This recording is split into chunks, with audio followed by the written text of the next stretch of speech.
Boa noite, estamos começando o segundo programa do novo canal Prometeu Liberto, agora no YouTube. Vamos continuar a apresentação do professor Caio Ross sobre o perennialismo, que foi o tema do nosso primeiro programa. Carlos, deseja dizer alguma coisa? Boa noite, só uma observação.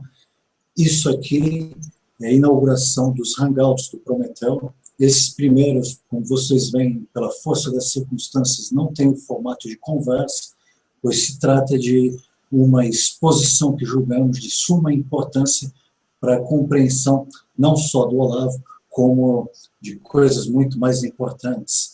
Esperamos no futuro fazer essas conversas com regularidade, inclusive convidar o Caio, né, para uma conversa sobre algo mais agradável que o tema em questão. Por favor, Caio, o programa é todo seu. Ok, olá vocês, olá todos. Então, hoje a gente vai continuar a apresentação da semana passada.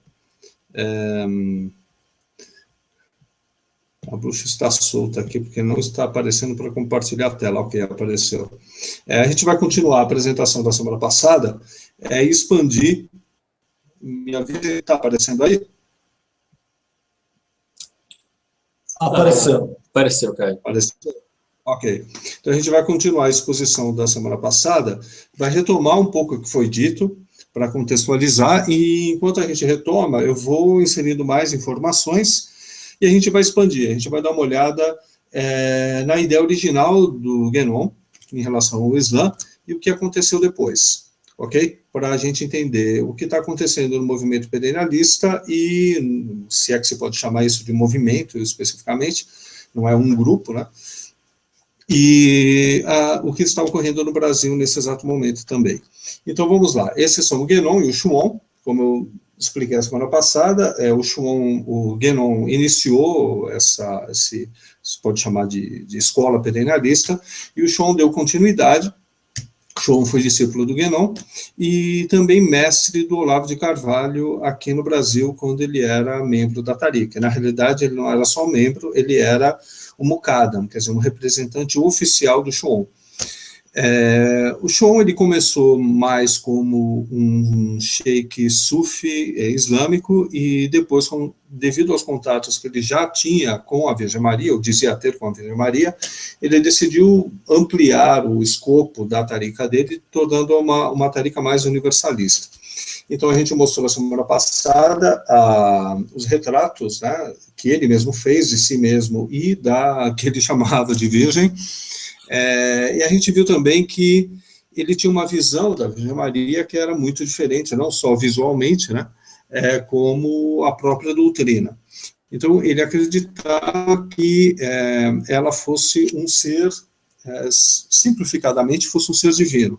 Enquanto a tradição cristã, tanto a católica quanto a ortodoxa, diz que, na realidade, é uma criatura, não um ser divino, e que tem uma função específica na redenção, devido à graça divina. Então, ela não tem como natureza, uma natureza própria divina, como seria, como o caso das três pessoas da Santíssima Trindade, Espírito Santo, o Filho e o Pai.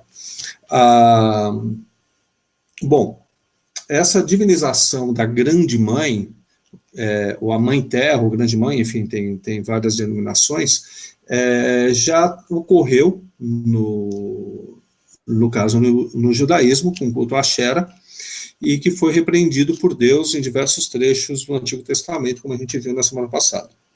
Eu gostaria de dar uma explicação visual, porque eu acho que não ficou muito claro para algumas pessoas, por algumas perguntas que me fizeram, o que eu queria dizer com o eterno feminino e as suas manifestações. Então, você tem a ideia de que na eternidade, ou seja, assim como você tem o Logos, o Espírito Santo, o Pai, você teria o eterno feminino, que seria relacionado a um dos nomes divinos, ou às vezes a dois nomes divinos, como misericórdia ou a sabedoria, ou conhecimento. Sofia.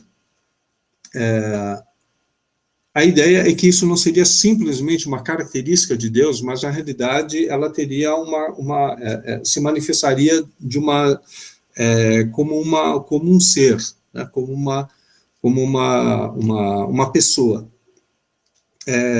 O eterno feminino se refere mais a um nível não sensível, né, a um nível mais da eternidade, e você teria as manifestações do eterno feminino na história, nas diferentes tradições espirituais da humanidade. Então, que são simbolizadas aqui pelas pegadas. Então, a mulher que está aqui seria o eterno feminino, e ela vai deixando pegadas na areia. Ou seja, essas são as diferentes manifestações do eterno feminino nas diferentes tradições espirituais. Então, tem como Ashera, Osheret, Isis, Spendarmat, Shakti, enfim, diversas denominações dependendo de cada tradição específica. E você teria também casos específicos de manifestações humanas do eterno feminino. Então, não só como entidades divinas, mas também como seres, da mesma forma que você tem, por exemplo, o Logos, a segunda pessoa da Trindade, se manifestando na encarnação como Jesus Cristo, você teria manifestações do eterno feminino. Mais especificamente, Fátima, filha do Maomé, que é uma tradição um tanto esotérica do xiismo, atribuir uma certa divindade a Fátima e também a Ali, e no ismaelismo também. Os mouros fatímidas, né, que conquistaram a Península Ibérica, na realidade tinham essa visão de Fátima, e a Virgem Maria, no caso do cristianismo. Ok?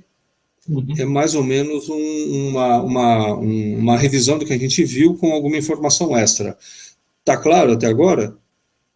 Claríssimo. A base? Ok. Também então, se quiser.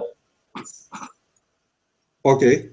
Bom, a gente viu a diferença entre exoterismo e esoterismo. Na realidade, a pronúncia das duas palavras é igual, mas como a gente está falando, para diferenciar, eu digo exoterismo, né, mas seria esoterismo. O exoterismo seria o aspecto público das tradições religiosas, composto dos ritos e das doutrinas, para garantir a salvação, ou seja, para evitar que a pessoa vá para o inferno depois da morte. E o esoterismo seria reservado a uma pequena elite que poderia ou não participar dos ritos exotéricos, mas também haveria ritos esotéricos complementares, e tem uma doutrina metafísica, diferente, no caso do cristianismo, do que você tem uma doutrina teológica. E a função é levar à liberação, ou em termos budistas, ao nirvana, ou unidade divina. Ok? A gente viu que, esotericamente falando, para que ocorra, do ponto de vista esotérico, para que ocorra esse processo de divinização do indivíduo, para que ele atinja a liberação, você teria que ter o contato com o eterno feminino, ok? Do ponto de vista exotérico, o contato seria somente com as divindades, ou a Virgem Maria e a Fátima. Mas do ponto de vista esotérico, o mais importante seria o fato de delas serem manifestações desse eterno feminino. Então, uma diferente visão, uma visão diferente do ponto de vista comum do religioso exotérico. Bom, reforçando esse conceito, eu tenho aqui o Christianity and Islam, Essays on Esoteric Ecumenicism, do Chuon, que é Cristianismo e Islã, ensaios sobre o ecumenismo esotérico, em que ele diferencia, ele fala da Virgem Maria sob dois aspectos. Primeiro, nas representações em que ela aparece com o filho nos braços, em que ele a trata como uma virgem mãe. E a outra em que ela aparece ao lado de Jesus, já crescido, enquanto ele está cumprindo a sua função salvífica, né? A análise dele é o seguinte, eu vou aqui traduzir: A Virgem Mãe personifica a sabedoria supraformal, wisdom, sabedoria. É de seu leite que os profetas beberam. Nesse aspecto, ela é maior que o filho, que aqui representa a sabedoria formal, logo a revelação particular. Então, ele está querendo dizer que, nas representações da Virgem com o bebê, ela na verdade, seria superior a ele, porque ela está representando o conhecimento supraformal acima das formas de cada tradição, ok? E por isso que ele apareceria como um bebê. Nas representações em que ele aparece como adulto, né? Ao lado do adulto Jesus, pelo contrário, a Maria não é a essência não formal e primordial, mas sua prolongação feminina, a Shakti. Ela é, portanto, não o Logos em seu aspecto feminino e maternal, mas o complemento virginal e passivo do Logos masculino e ativo, seu espelho feito de pureza e misericórdia. A questão aqui é que não se tem, né, geralmente, essa clareza da centralidade do aspecto do eterno feminino para os leitores do perennialismo. Ou seja, isso não fica tão claro. E quem insiste muito nessa questão é o Chuon, não Guénon. Então, dá a impressão, mas eu acho que eu já esclareci na semana passada, que Guénon não trataria dessa questão. E hoje eu vou me aprofundar um pouco mais em como ele aborda essa questão na obra dele. Para você ter uma ideia mais clara, para você ver esse outro lado do perennialismo, você tem que participar de grupos ligados ao perennialismo, né? Que foi o meu caso. Então, esse daqui é um quadro que eu encontrei na internet, que é geralmente que você encontra em livros perennialistas, representando a diferença entre o esoterismo e o exoterismo. Então, a versão do Chuon, do esoterismo versus exoterismo. Então, você vê a unidade divina aqui, e todas as tradições reveladas conduziriam para a unidade em seu aspecto esotérico. No seu aspecto exotérico, elas só garantiriam, no máximo, a salvação individual. Isso aqui é mais ou menos como um perennialismo intermediário, ou seja, as pessoas têm um acesso a uma certa informação sobre o perennialismo. Você tem, como eu demonstrei na obra de Chuon e mesmo de Guénon, indicações de algo mais profundo, no sentido do que seja gnose, mas isso não fica muito explícito. Você tem que saber do que eles estão falando para entender que é aquilo que eles estão falando, ok? Tudo certo? Perfeito, cara. Ok? Então, aqui uma outra forma de representar, e eu vou usar esse quadro aqui várias vezes, é como se Guénon e mesmo Chuon dissessem que uma tradição primordial aqui é um rio, né, que é a sabedoria perene e o gnosticismo. Então, esse rio, essas águas são comuns a todas as tradições verdadeiramente reveladas de acordo com os critérios guénonianos. E você teria, além do hinduísmo, budismo, etc., você tem as 3 tradições abraâmicas que a gente vai olhar mais de perto. Então, você tem o judaísmo, e veja, você tem um aspecto mais exterior aqui do judaísmo, e você tem um aspecto mais interior, no qual ele se liga a essa suposta tradição primordial, que estaria representada na Cabala. Você tem, no Islã, o Islã exotérico da Sharia, e a parte interior dele, oculta, ou semi-oculta, que seria o sufismo. Então, essa parte que tem uma intersecção com a tradição primordial seria o sufismo. E o caso do cristianismo é um caso um tanto peculiar na análise de ambos, na realidade, como foi dito no Hangout passado. Porque, segundo Chuon, e mesmo segundo Guénon, mas Chuon é mais específico em relação a isso, você tem uma certa transparência do esoterismo, da tradição primordial, nos próprios dogmas do exoterismo cristão, como a gente viu na semana passada, a questão, sobretudo, da Mãe de Deus. Então, aqui eu mudei a cor, coloquei um triângulo transparente, porque você teria no cristianismo um caso muito específico, que não teria em outras tradições, em que você tem uma certa cobertura segundo o ponto de vista deles, exotérica para um conteúdo esotérico, ok? E qual a ideia aqui do Guénon? O Guénon, ele pretende, ele acredita que essa tradição primordial se perdeu no Ocidente, ou seja, que a gente ficou somente com o cristianismo exterior. Então, a primeira intenção dele é recuperar o esoterismo. Mas ele, apesar de ele até criar uma loja maçônica na Europa, que penetrou na Igreja Católica, esse é um plano, digamos, um plano B dele, porque ele não acredita muito na possibilidade do cristianismo se recuperar, ele acha que o cristianismo se tornou, e de certa forma ele está correto, né, sobretudo no lado protestante, mas existe uma certa protestantização do catolicismo, ele acabou se resumindo praticamente a uma moral e ao sentimentalismo. E a outra possibilidade aqui seria o judaísmo, que, de certa forma, é fácil para os cristãos aceitarem, porque eles acreditam que o judaísmo foi realmente revelado, né? Só que o judaísmo tem um problema, ele se tornou uma tradição muito étnica, então seria muito difícil você conseguir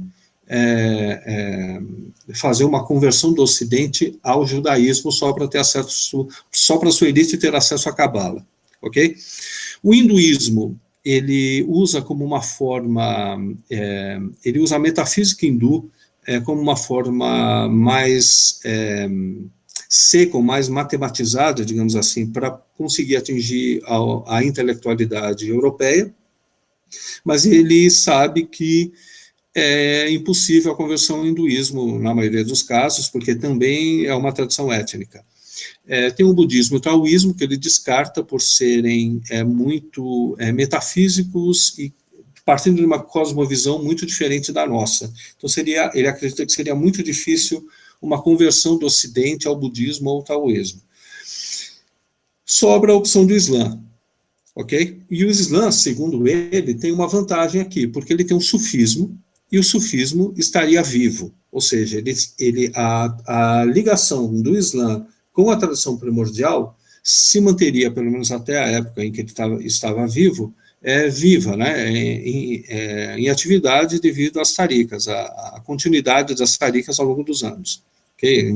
Na realidade, ao longo dos séculos. Tá claro até aqui? Eu não quero falar, está claro isso aí, porque a gente já sabe que tem uma outra pessoa que patenteou essa frase. Então, até aqui deu para acompanhar? Finalmente, eles têm uma razão para nos processar. Mas está claro okay. Como a água, Caio. Ok. Como a água da tradição primordial?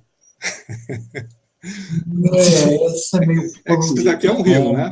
Não ficou muito claro, mas isso é um rio. Ok. Bom, vamos lá. Ok, então a gente tinha visto já na semana passada que a tradição primordial é o gnosticismo, é a gnose, é a sofia perene e tem relação com o etero feminino, ok? A gente deu uma olhada aqui no Roots of the Human Condition, e aqui eu só vou mostrar o resumo que eu fiz, porque ele vai ser importante mais tarde. Então a gente viu que o Chuon fala de Shakti, que representa o segundo nascimento, relaciona Shakti com a cobra enrolada, com a Kundalini, o acesso à gnose e a Maria. Ninguém imaginaria, né, que ele faria tais conexões Kundalini com Maria. E a gente viu também que o René Guénon faz um caminho parecido, né, fala de Maia. Para ele, Maria não é muito importante, a gente vai entender já o raciocínio dele, né? Maia, Shakti,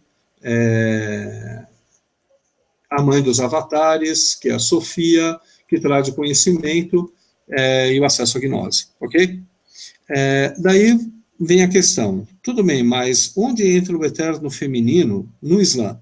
Né? Porque se a questão é a gnose se atinge através da Sofia, que é a manifestação do etero feminino, onde entra o etero feminino no Islã segundo Guénon. A gente vai ter que dar uma volta aqui para entender o raciocínio dele, e lembrar que ele é maçom, então ele tem um raciocínio, ele faz uma exposição geométrica, né? no livro Os Símbolos da Ciência Sagrada, que é uma coletânea de artigos dele sobre simbolismo. Na página 271 da edição brasileira, o capítulo 49, tem um capítulo chamado Pedra Bruta e Pedra Talhada. Na edição americana, é o capítulo 51. Eu não cheguei a comparar para entender o porquê existe uma diferença aí no número de capítulos. Mas, bom, vamos lá. Ele explica aqui, né, na página 271. Não resta dúvida que, em virtude das leis cíclicas, essa parte toda, antes de eu continuar, ela é um pouco difícil de digerir, porque é muita informação. Eu vou ler, parar e explicar o que ele está querendo dizer. Então, vamos lá. Não resta dúvida que, em virtude das leis cíclicas, os povos pré-históricos que levantaram monumentos megalíticos estavam necessariamente mais próximos do princípio do que aqueles que o sucederam. Ele está se referindo ao fato de que os povos pré-históricos, por estarem mais próximos da tradição primordial, porque supostamente no início todos teriam acesso ao gnosticismo, então o simbolismo deles, aqui no caso os monumentos megalíticos, eles têm que expressar conceitos e símbolos da tradição primordial. Mas ele continua. Mas é claro que esse estado não podia perpetuar-se indefinidamente, porque ele diz que há uma decadência ao longo das gerações dos ciclos, né, os yugas do hinduísmo. Para os entalhadores de pedra, ou seja, quando você já sai dos megalitos, né, que são grandes pedras que não são talhadas, né, são pedras brutas, já quando você tem os entalhadores de pedra, e para os construtores, daí os maçons, que empregavam os produtos desse trabalho, a matéria bruta representava a matéria-prima indiferenciada. Aqui ele está usando um conceito tomista, né, que vem de Aristóteles, ou o caos com todas as suas consequências. Então, já mudando o simbolismo, né, porque uma coisa, ele quer dizer o seguinte: olha, na pré-história, você tinha os megalitos, que era uma pedra bruta, mas apesar disso, eles tinham o conhecimento da tradição primordial. É que as possibilidades técnicas deles não permitiam que eles fizessem uma pedra talhada.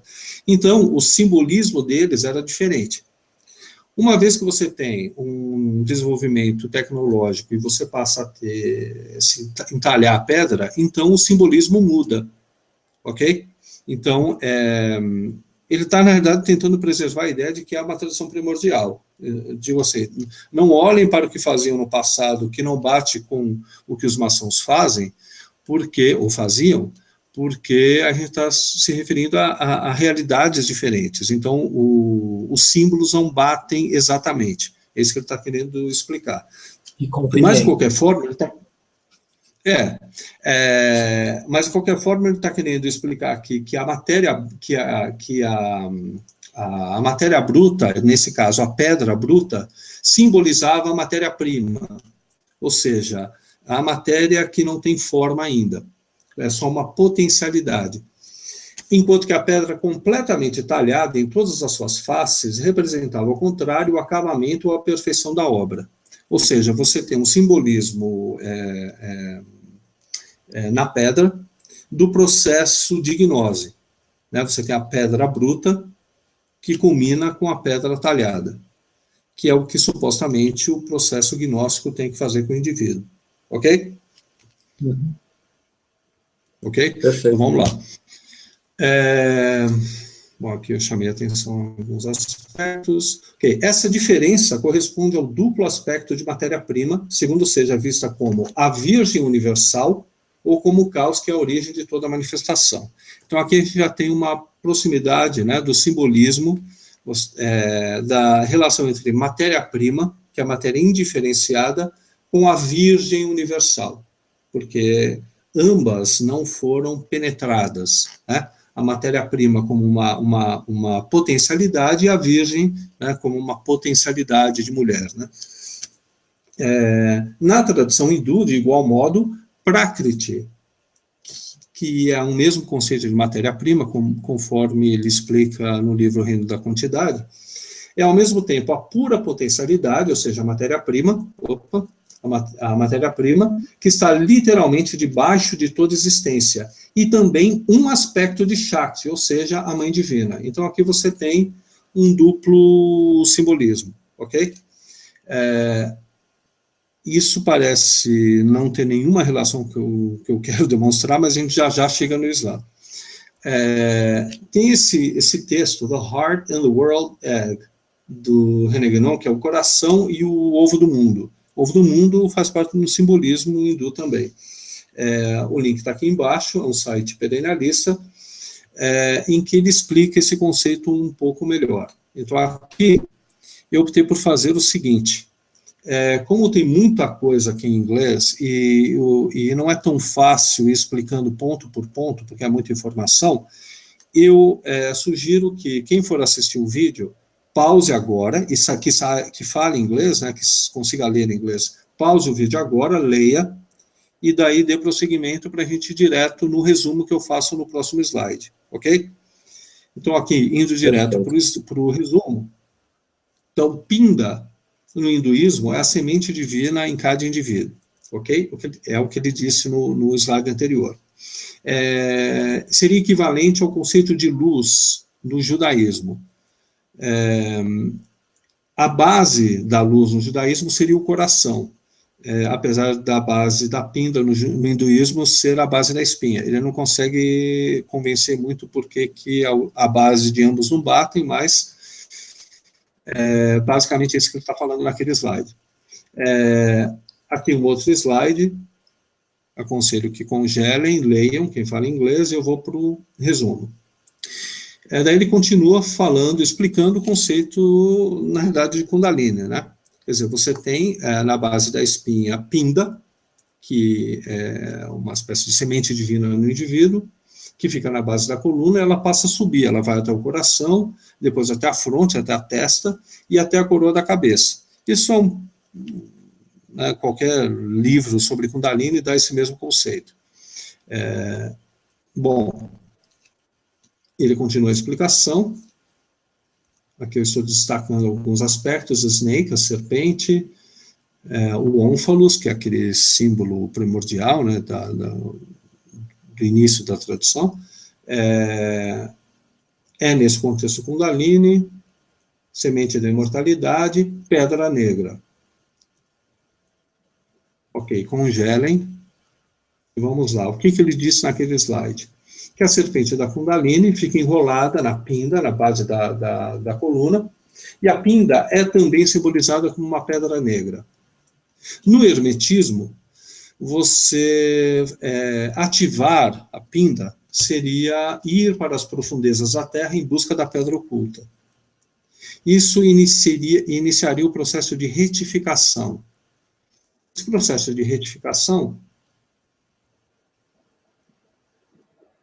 seria a subida após a queda, a ascensão, o despertar da Kundalini, que é a pedra oculta da imortalidade. Então, você já começa a perceber que o que ele tá dizendo aqui é o seguinte: ele está transferindo, ele está querendo explicar que existe um processo interno de subida da pinda através da coluna, passando pelo coração, testa e coroa da cabeça, até com um processo de gnose, de despertar gnóstico, né, espiritual, que é um tanto quanto chavão já para quem estuda essas questões, né, de hinduísmo, não tem muito mistério aqui. Bom, daí ele entra no conceito de... Aqui tem um resumo, desculpa, então é o segundo nascimento. Resumindo o que ele falou, isso representa um segundo nascimento. Você tem a cobra enrolada, relacionada a Kundalini, e você atinge a gnose, e você tem o simbolismo da pedra negra. Então, a pedra negra está relacionada à gnose, à subida da Kundalini. Ok? Perfeito, cara. Estou passando muito rápido, porque essa parte de Kundalini e tudo mais é um tanto fácil, a maioria das pessoas conhecem, mas desconhecem a relação desse simbolismo com o simbolismo da Pedra Negra.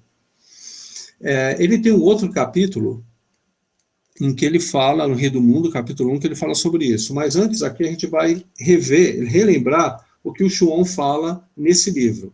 Então você tinha Shakti, segundo nascimento, cobra enrolada, Kundalini, Gnose e Maria.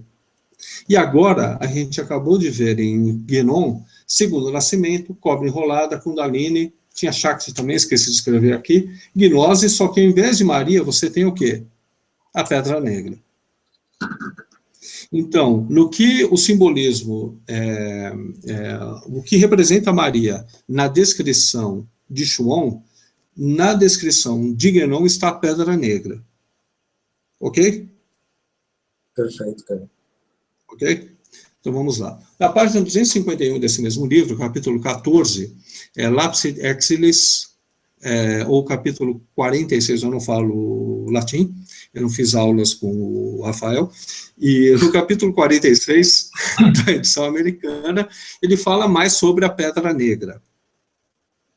Então, aqui eu já usei a tradução para o português da edição brasileira. Então, é certamente, antes de tudo, uma espécie de contração fonética de lapsus lapsus ex Kellis, a pedra caída do céu. Ele está explicando aqui o conceito, o que significa lapis exilis. Além disso, em razão de sua própria origem, está como que em exílio na morada terrestre, de onde ela deve retornar finalmente aos céus. Então você teria uma pedra que caiu do céu e que deve retornar aos céus. Ele está fazendo uma comparação com o processo da Kundalini.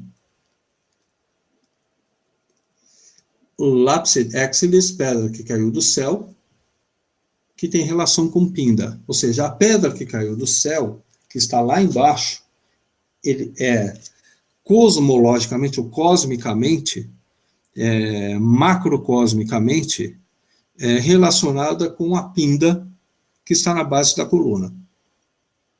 Assim como a pedra que cai do céu está enterrada no chão, porque ela cai com impacto, é um meteorito, né, que cai com impacto, Pinda estaria na base da coluna.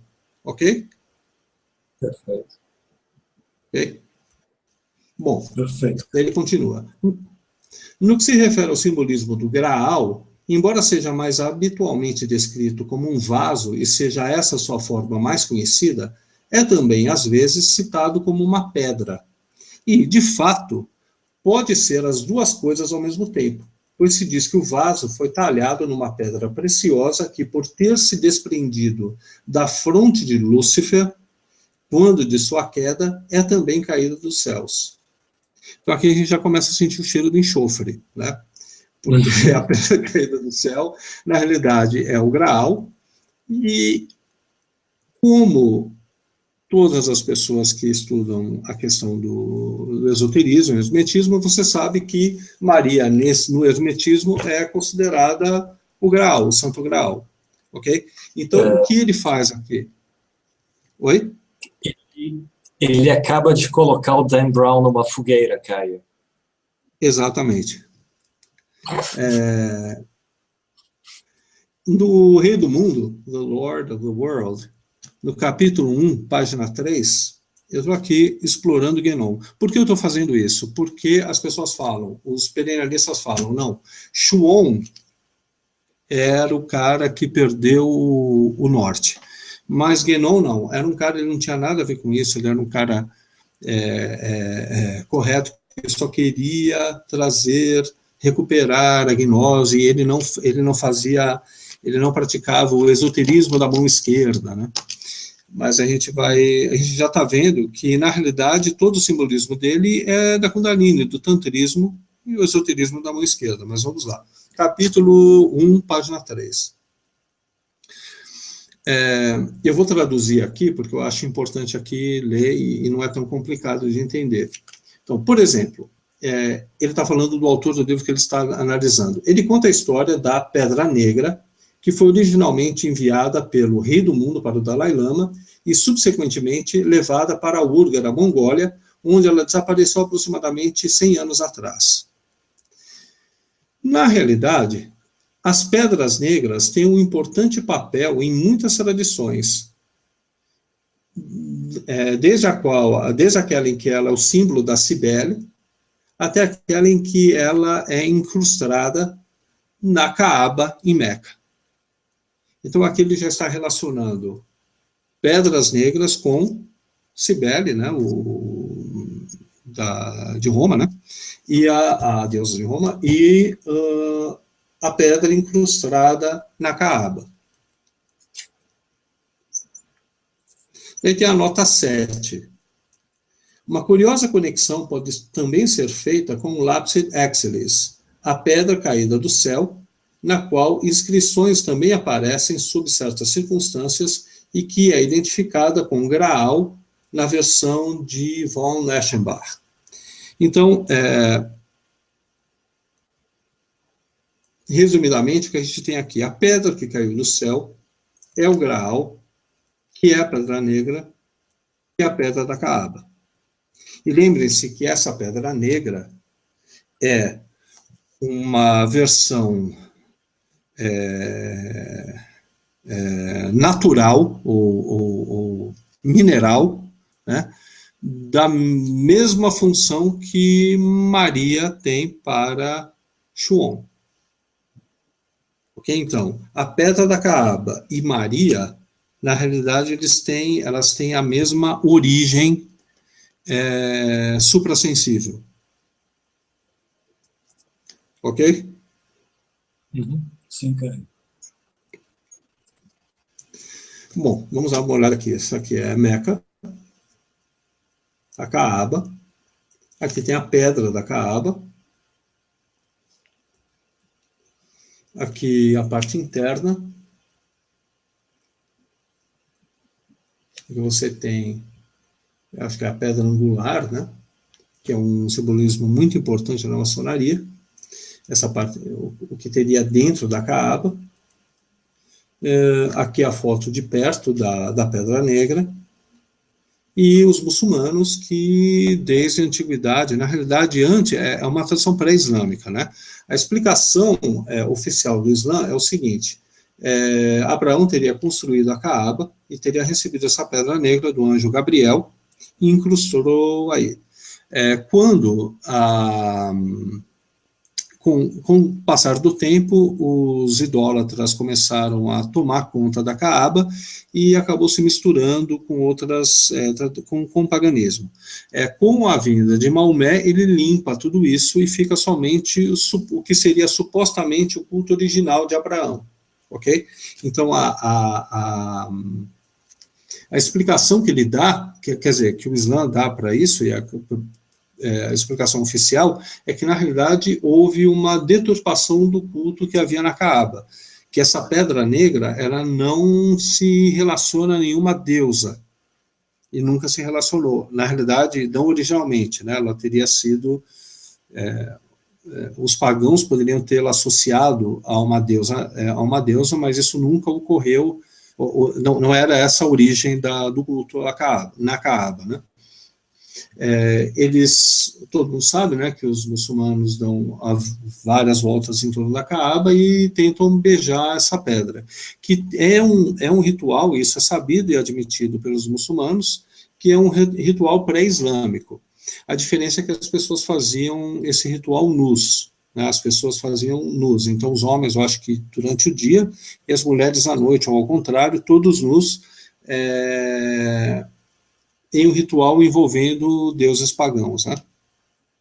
E esse ritual foi islamizado, né? Ou teria sido recuperado, essa visão islâmica, teria sido recuperada para um culto monoteísta. Ok? Muito bem, Caio. Como? Muito bem, Caio. Estamos entusiasmados. Ok, vamos lá. Bom, você está dando um toque Salman Rushdie, é isso aqui, Caio. Sim, mas isso é um tema para os próximos hangouts, sim.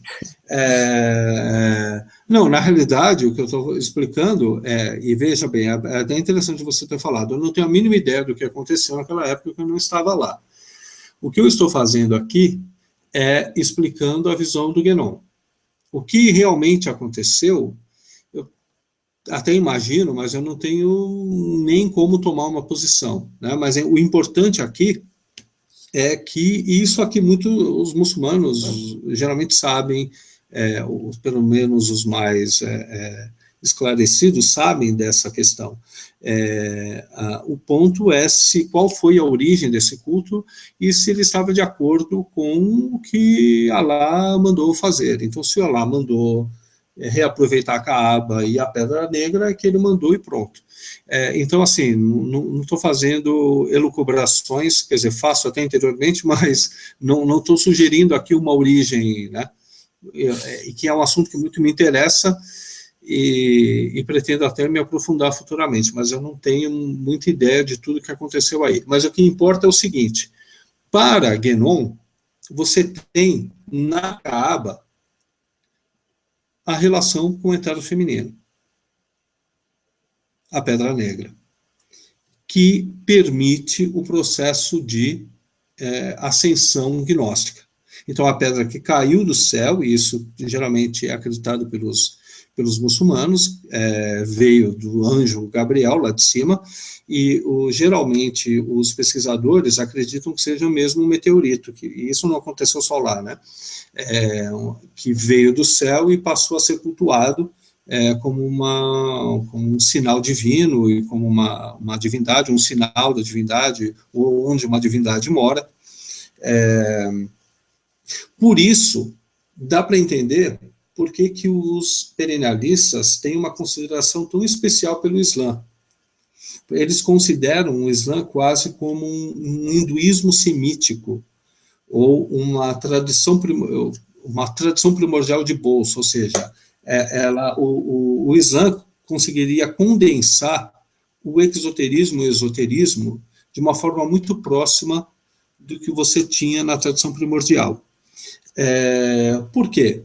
Se você estuda o perennialismo de uma forma muito externa, muito exterior, você vai achar que tem alguma coisa a ver com o culto a Alá, com a unidade divina, mas, na realidade, a gente sabe que o gnosticismo, a gnose, tem a ver com o eterno feminino. E o que tem a ver com o eterno feminino no Islã? A Kaaba, a Pedra Negra. Ok? Perfeito, cara. Claro, cara. Então, aqui, né, voltando, a Maria do Shuon é a Pedra Negra do Guénon. Não que Shuon negasse essa função da Pedra Negra, mas ele tinha a Maria que ele contatava, aquela senhora distinta com ele se comunicava. E essa manifestação do eterno feminino seria a ligação com a tradição primordial. Ok? Então, a gente aqui, na imagem da praia, eu tirei Fátima, porque, na realidade, só um grupo, né, que parte dos muçulmanos é que fariam essa conexão mais física, né, humana com Fátima, e que você teria, do ponto de vista perennialista, a Pedra Negra como manifestação do eterno feminino. Ok? Agora, como a gente vai confirmar isso? Porque a ideia é que o sufismo seria a relação do Islã com a tradição primordial e, portanto, você teria que encontrar sinais do eterno feminino no sufismo. E onde ele aparece? Bom, em Laila. Laila é um nome que aparece frequentemente entre os sufis, em cantos sufis, em poemas sufis, eles cantam a beleza. Oi. Laila, em português, Leila. Já volto, já chego lá. Só para ajudar o público. Mas eu vou chegar lá. Porque é importante o conceito ficar claro para depois fazer qualquer conexão. Então, Laila é um conceito essencial dentro do sufismo, porque na realidade, Laila, essa figura feminina, que traz a gnose. Você tem em Rumi, né, que é o mais importante mestre sufi do Oriente, o amor no sufismo, os ensinamentos de Shams, que era o mestre de Rumi, sobre Laila e Majnun. Essa é uma história, um conto sobre a relação entre esses dois amantes, Laila e Majnun, e é sempre utilizado como símbolo da gnose, que Laila aparece como símbolo da gnose. Você tem também aqui o Sheikh Ahmed Al-Alawi, que era o sheik do Tales, né, o filho do Olavo, o sheik, suposto sheik do Shuon, sheik do Martin Lenz, enfim, do Titus Burckhardt, que tem um poema chamado Laila, né, em que, aliás, é um poema muito erótico, né, se vocês forem nesse link, vocês vão perceber que existe uma relação erótica dele com Laila, e através dela ele atingiria o conhecimento, né. A filha do Guénon, por favor, não a importunem no Facebook, porque eu acho que tem gente que não tem noção e começa, a gente conhece, né, certos tradicionalistas católicos que não têm noção e começam a xingar as pessoas, então vão lá no perfil dela e começam a importunar, mas é realmente a filha do Guénon, Laila. E agora sim, Jorge, temos também a Laila em português, que é Leila. Daí você pode preencher as lacunas. Leila de Jatobá, Leila de Pinheiro, Leila de... Que madeira você colocaria? Pinheiro... Não, é muito interessante traduzir para o público, porque muita gente não sabe, não é? Outras línguas sem ser o português. O fato da gente traduzir ajuda bastante as pessoas a entenderem esses sinais perenniais. É muito importante. Sem dúvida, especialmente um público que, bom, não vou dizer mais nada. Não, Por favor, Caio. Ok? Perfeito. Bom, vamos lá. Aqui é interessante lembrar o livro do Denis de Rougemont, O Amor e o Ocidente, que é uma obra muito importante, que fala sobre os cátaros. Tem um vídeo da professora Ivone Fedeli, esposa do falecido Orlando Fedeli, no YouTube, sobre Dante Alighieri e os Fedeli d'Amore, em que ela faz uma referência a esse livro. Aqui tem uma transcrição, um amigo, eu recomendei esse vídeo para um amigo, ele gostou muito e transcreveu isso acho que quase um ano atrás, e isso bate com o que a gente está falando. Então aqui, o livro, são as palavras dela no vídeo, né? Que eu recomendo enfaticamente. O livro mostra o conceito de amor ocidental, em que a relação amorosa é a grande metáfora de uma doutrina secreta. No fundo, é a doutrina cátara, gnóstica, e que passará a ser expressa sempre em termos de relação amorosa, como que de um amor entre um homem e uma mulher, mas que, na verdade, o que está se tratando é de um discípulo para com a doutrina ou para com a própria seita secreta. Na verdade, é mais do que isso, como a gente viu, né? Mas tem toda uma questão de simbolismo, que eu acho que, não cheguei a ler o livro do René de Rougemont, mas acredito que ele não tenha ido tão profundamente nessa questão. Aqui é interessante a gente pegar o gancho do Guénon. O Guénon diz o seguinte, na Idade Média ocorre quase um desaparecimento do gnosticismo no Ocidente, que ele considera isso como uma decadência do catolicismo. Não tinha mais gnósticos, então o catolicismo não tinha mais seus gnósticos, né? Não tinha mais gnósticos cristãos. E ele diz que,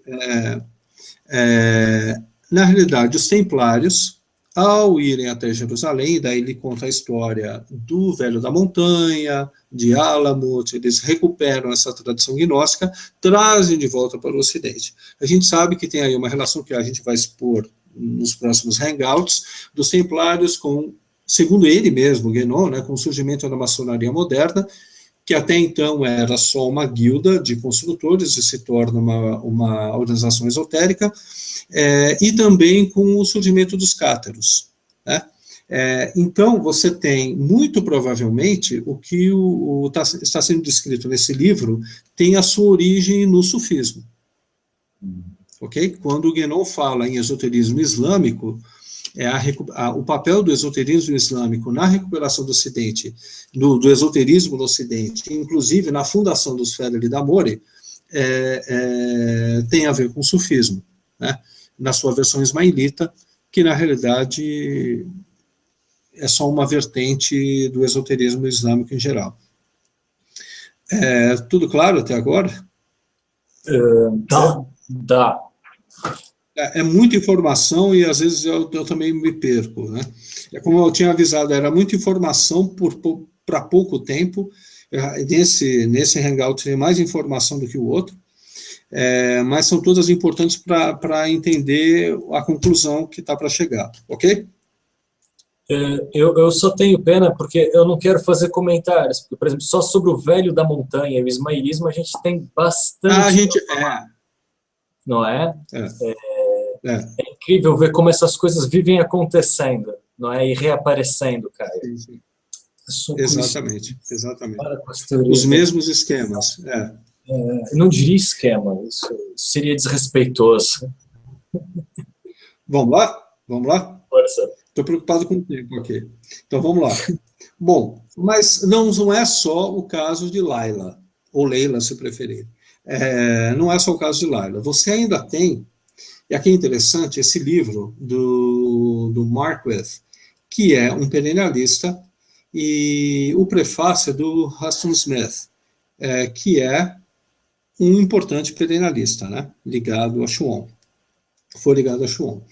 Nesse livro ele fala sobre o Divine Feminine, mas eu encomendei esse livro, ele ainda não chegou, mas o mais interessante é um texto dele que você pode baixar da internet, Os Amantes de Sofia, o Ramakrishna, que é muito apreciado pelos perennialistas e pelo Sr. Olavo de Carvalho, e o Ibn Arabi, que é o mais importante, na realidade é o mais importante sufi da história. Ele era do Ocidente, mas ele era muçulmano, sufi, e é considerado consensualmente entre os sufis o mais importante autor e mestre sufi da história. Bom, eu não vou entrar muito em detalhes, mas ele demonstra aqui que Ibn Arabi também fazia referências ao divino feminino, ao eterno feminino. E esse texto é excelente. Eu descobri há pouco tempo. O site, como vocês podem ver, é sobre Shakti. Mas é um paper de uma conferência internacional que fala da centralidade do divino feminino no sufismo.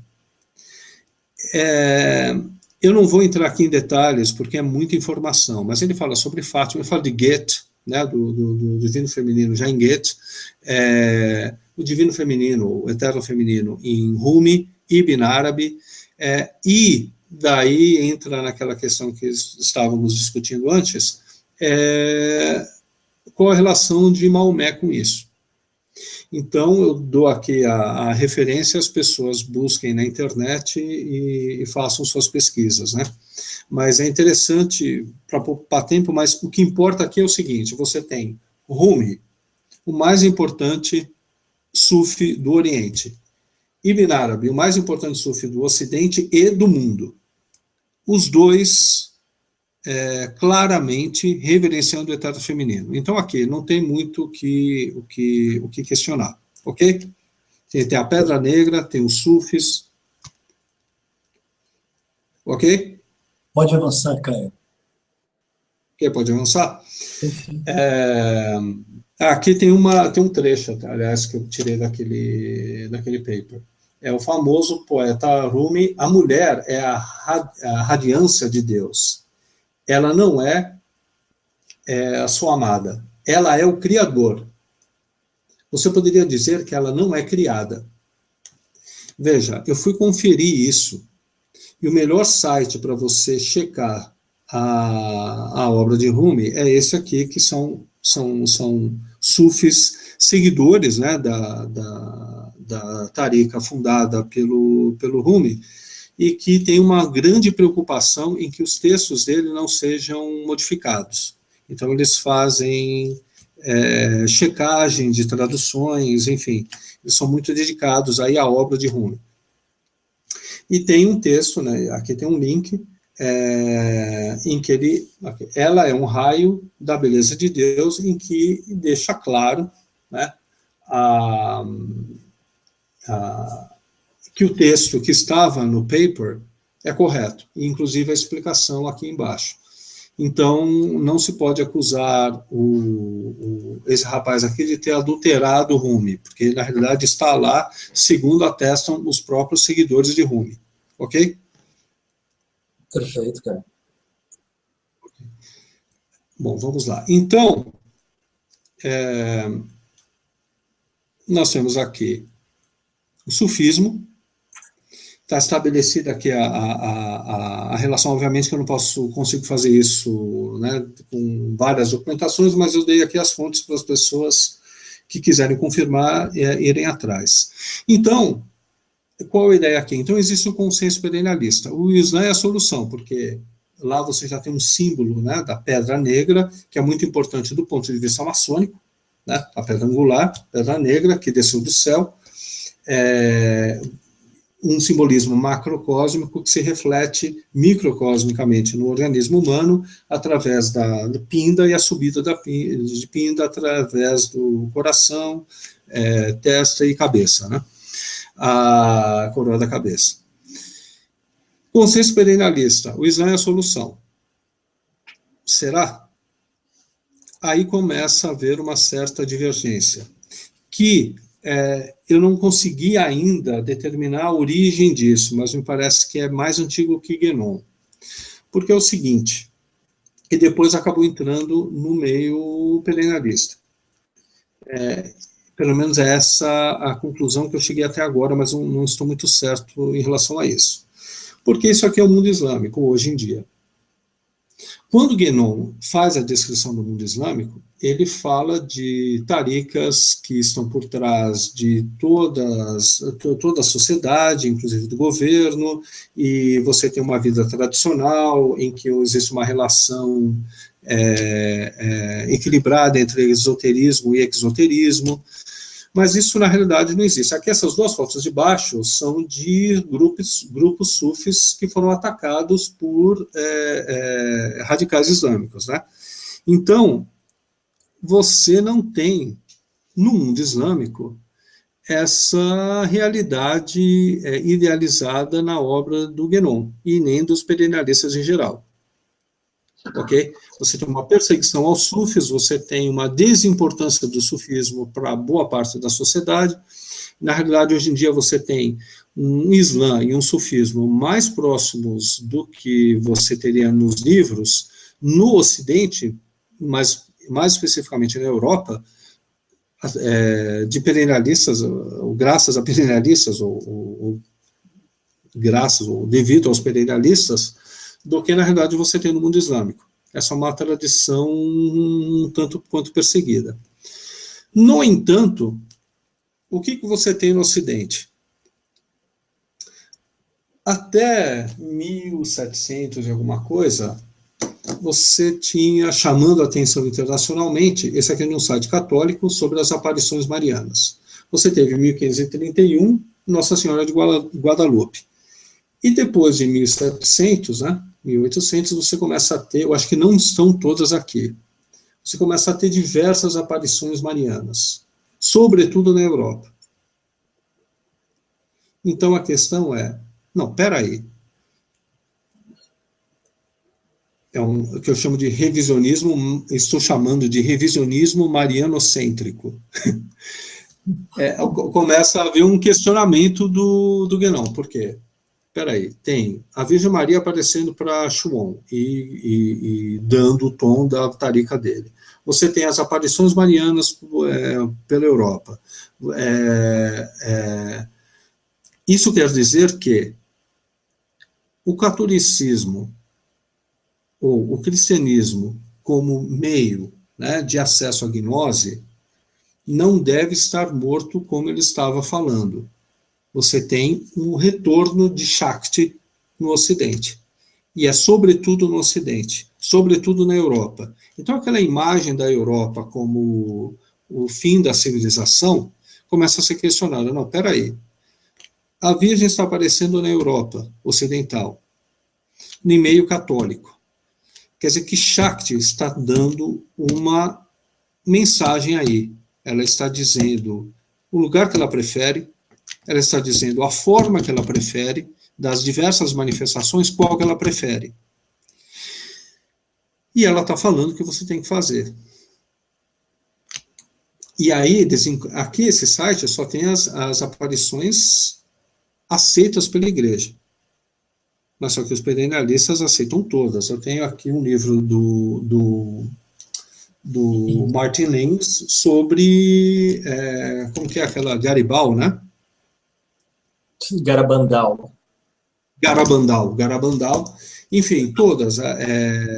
Aquela outra também que é controversa. Eu notei que também Medjugorje. Oi? Eu notei que eles falam bastante de Nossa Senhora das Rosas, que é claramente algo que não é Maria para os católicos. Não, aquilo não é aceitável como aparição. Aliás, o perfil do Google foi postado, né, uma defesa das aparições de Medjugorje. Então, na realidade, você tem um split, você tem uma divisão. Você começa a ter, no mundo perennialista, no meio perennialista, aqueles que acham que, olha, Guénon, você fez uma excelente exposição, seu simbolismo é perfeito, olha, não tem nada de errado aí, só tem um problema. A realidade, o que você falou que a China jamais seria comunista, e ela virou. Você apostou no mundo islâmico, o mundo islâmico está caindo aos pedaços. E você tem as aparições marianas na Europa. Então, aqui tem um aviso. Shakti, o retorno da gnose,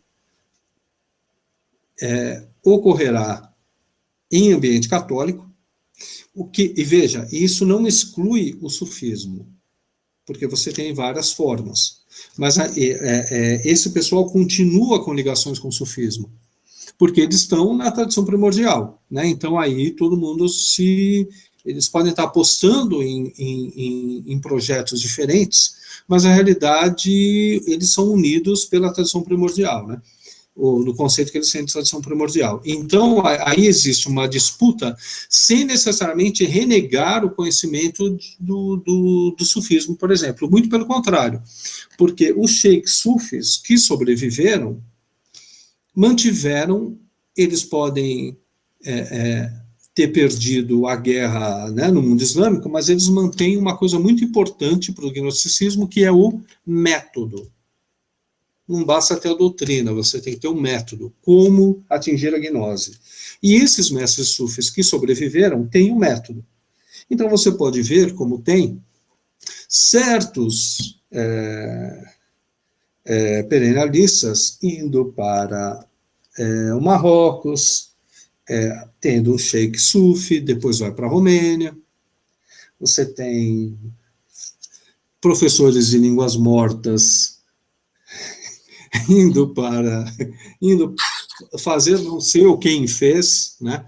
Então, assim, você tem, não existe não se renega o conhecimento e o método do sufismo, mas a questão é, qual que é o projeto? Então, isso é muito importante, porque as pessoas ficam vendo assim, não, querem islamizar, é sufi, é tarika. As pessoas, aliás, o nível de ignorância é tanto que a pessoa fala a tarika. Falar a tarika é o mesmo que falar a cadeira. Oi, eu comprei a cadeira. Que é como se só tivesse uma cadeira no mundo. Então, assim, as pessoas jogam, é a tarika, ele é membro da tarika. Não, é de uma tarika, né? É uma coisa. Mas o importante é entender que existe essa inter-relação por baixo sem que haja um mesmo projeto por cima. Okay? Até porque também, se um braço der errado, tem o outro também. Então, quando você vê gente como o Olavo, né, reclamando que o príncipe Charles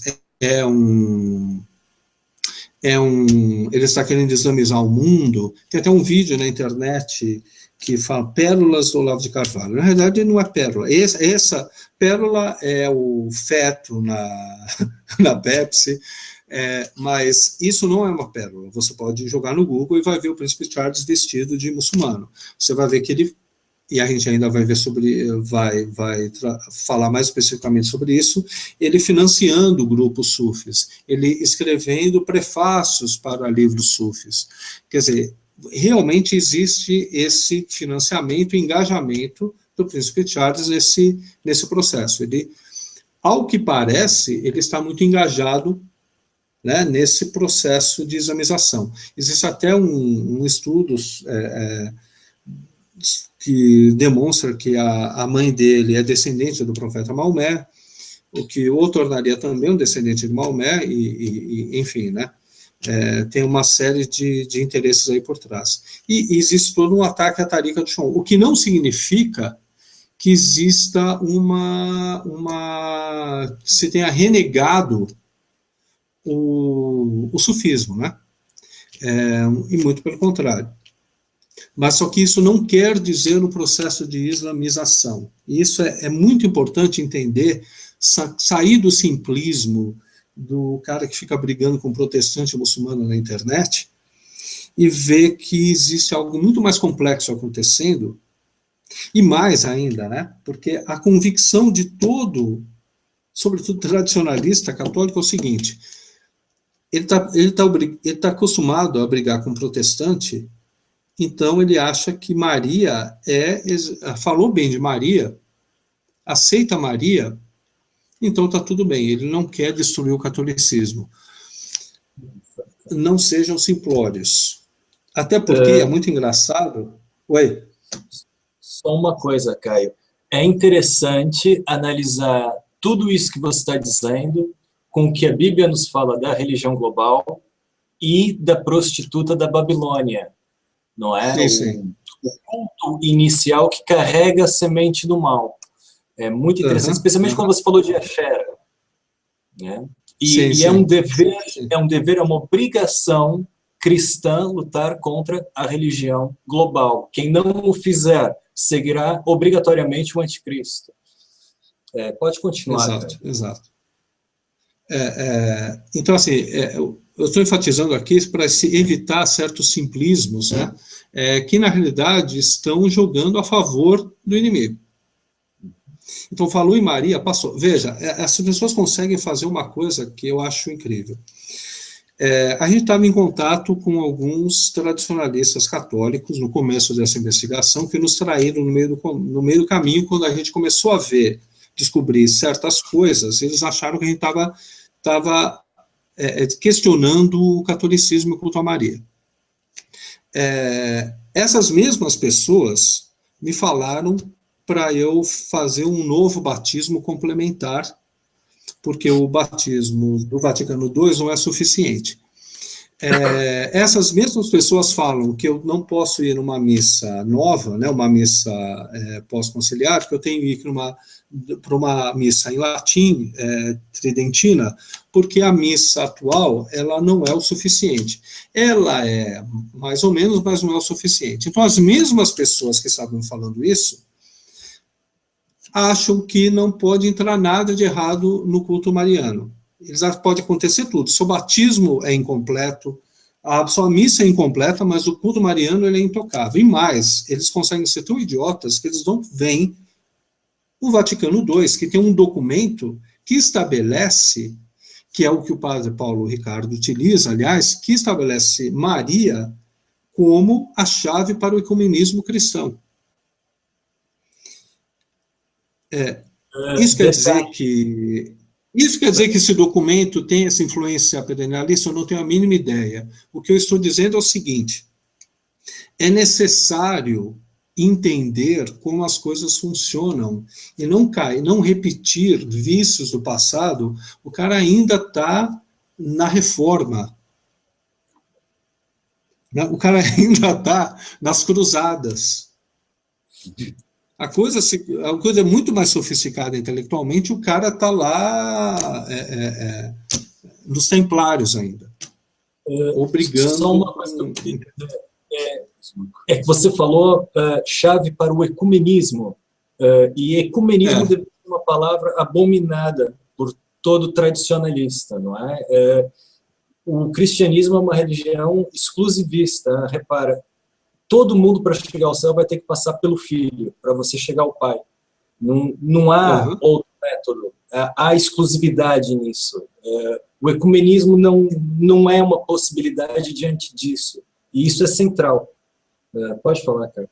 Eu só queria fazer uma observação, cara, que é o seguinte, como você sabe, eu li muita história, tenho o mesmo gosto nesse estudo, e tudo isso que tenho vindo a descobrir, graças a ti, mostra que eu tenho que reler muita coisa, pois assim, eu sinto que de fato há muitas chaves, muitas pistas aí, vou encontrar respostas para coisas que até hoje me fascinavam.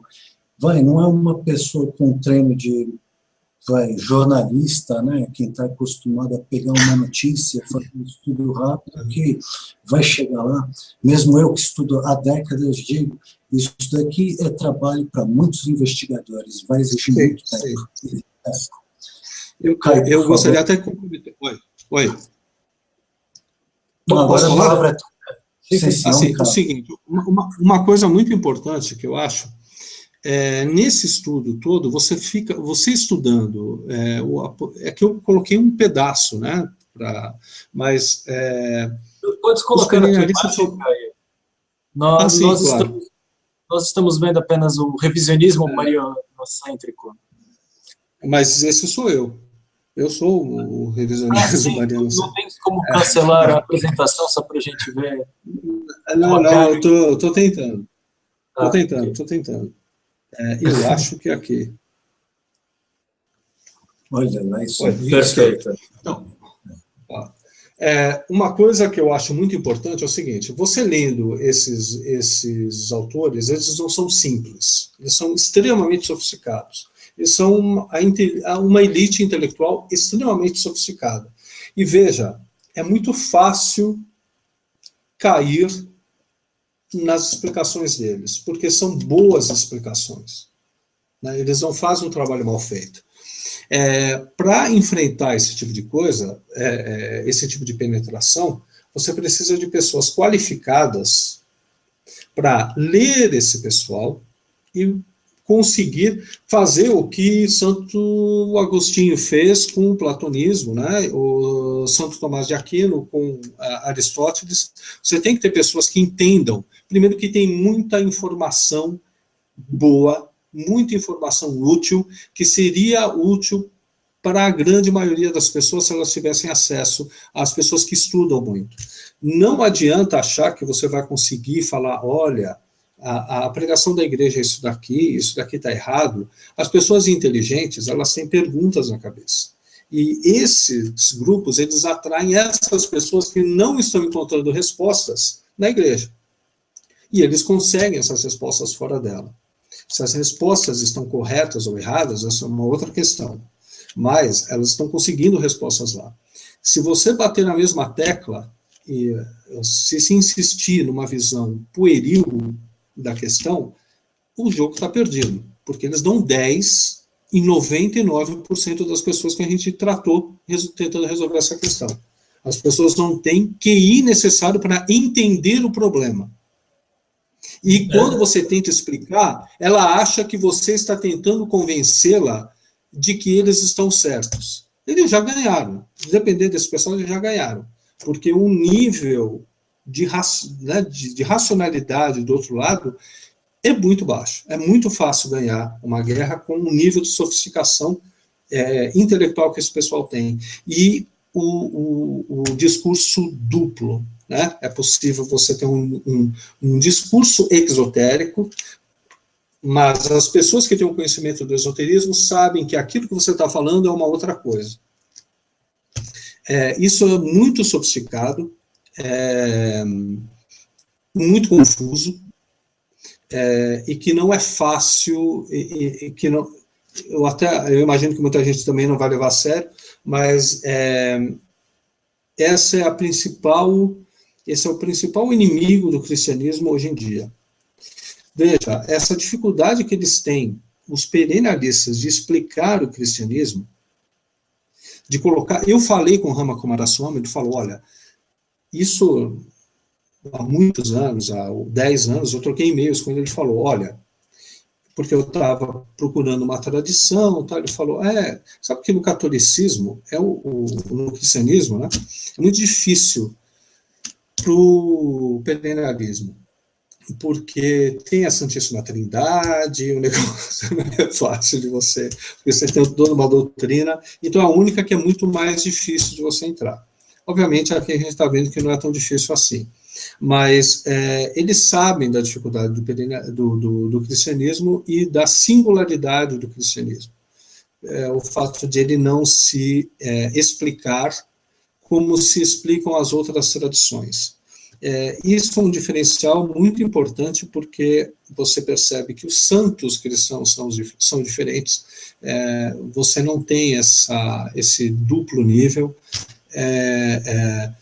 porque eu convivi com essas pessoas e não são pessoas com as quais que eu acredito que vão poder me levar muito longe. Só ver as fotos poderiam me levar muito longe, quer dizer, muito longe para cima, só para o sentido contrário.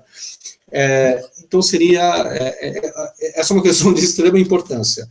A minha intenção no próximo Hangout é falar sobre isso. Falar sobre como, até onde eu cheguei, que forma tem essa penetração dentro do movimento mariano e dentro do cristianismo. Um autor importantíssimo francês, Raymond Abellio, que é Raymond Abellio de Carvalho, né, porque praticamente tudo que eu lavo, muita coisa que eu lavo fala, já está lá. Como esse autor influenciou os romenos, como os romenos, desde a Quarta de Ferro, já falam de Maria como propiciadora da gnose, e o Constantinoica, que fez uma transformação, um readornamento no pensamento da Guarda de Ferro e tornou uma coisa mais cosmopolita. Então, e tem mais coisas também a serem ditas no próximo, mas basicamente esse é o menu do próximo Hangout. Comentários? Bem, Caio, eu acho que a apresentação foi clara, foi boa. Foram boas os pontos que você fez. Eu acho que muita coisa ficou clara, especialmente no que toca ao tradicionalismo que nós temos hoje em dia em certos meios, não é? Mas parece um fanatismo às avessas. E eu não sei se você quer dizer alguma coisa, Caio. Não, Caio, é assim, eu acho que a exposição foi muito clara, adorei a surpresa, além disso, gostei mesmo da surpresa, depois a gente vai falar sobre isso. E okay. Eu te dou os parabéns, Caio, pois você conseguiu aqui fazer uma exposição com poucas horas para trabalhar, pois as pessoas não sabem disso, né? Mas a nossa intenção era fazer isso mais adiante, ainda investigar um bocado mais e fazer uma exposição só daqui a algumas semanas. Entretanto, né, pela força das circunstâncias, a gente decidiu fazer isso agora e só graças à tua capacidade de trabalho isso foi possível, Caio. Parabéns, olha, muito obrigado. É um privilégio ter você cá conosco. Caio, espero ter ajudado a... Prossiga. Não, na semana que nós descobrimos que Francisco primeiro foi excomungado por Dom Cid Muhammad Ibrahim I, o cisma começou. Caio, alguma mensagem para os cismáticos?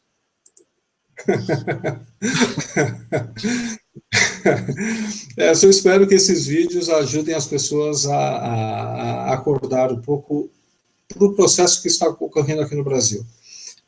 Os romenos conseguiram, isso é fácil de demonstrar, eles conseguiram esses romenos, né, conseguiram um controle da alta cultura da Romênia.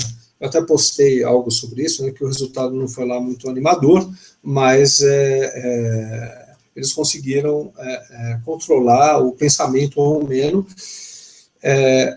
E o que você tem lá é uma elite gnóstica, maçônica e de outras, perennialista e de outras vertentes, controlando o país. E é isso que a gente vai ter, se das opções que nos estão sendo dadas, a gente escolher por esse caminho.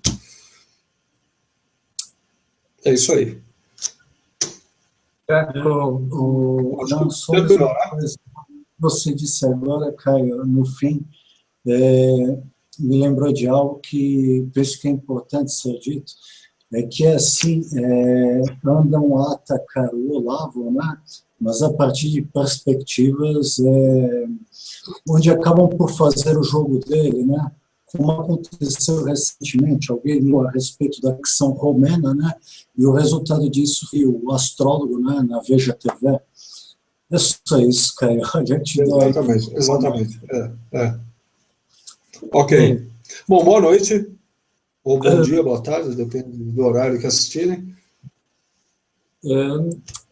Boa noite para todos. Último recado, Benfica bicampeão. Abraço para todos que nos seguiram, para o nosso ouvinte na Romênia. Luiz, estamos cá, manda galinha. Boa noite, pessoal.